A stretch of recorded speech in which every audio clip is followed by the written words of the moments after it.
নির্দেশ দিয়েছেন। আপনারা যেদিনকে আমাদেরকে সাদা গাড়ির মাধ্যমে তুলে যাওয়ার প্ল্যান করছিলেন যে আপনাদের প্রশাসনের সিটিএসপির মাধ্যমে আমাদের তুলে নিয়ে যাবেন, সেদিনকে আমরা বলছি আমরা ভার্সিটির অথরিটি ছাড়া যাবো না। কারণ এই পুলিশ বাহিনী 16 বছর ধরে জনগণের থেকে গ্রহণযোগ্য ধারাইছে, আপনি শিওর?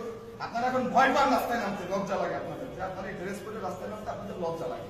তার চেয়ে বড় কথা হচ্ছে আপনারা ওই দিনকে এস এম কামাল কিছু আতিপাতি নেতা এদের সামনে আমাদের সাথে খারাপ ব্যবহার করছে, আপনারা প্রশাসনের কেউ কি প্রতিবাদ করছেন? প্রশাসনের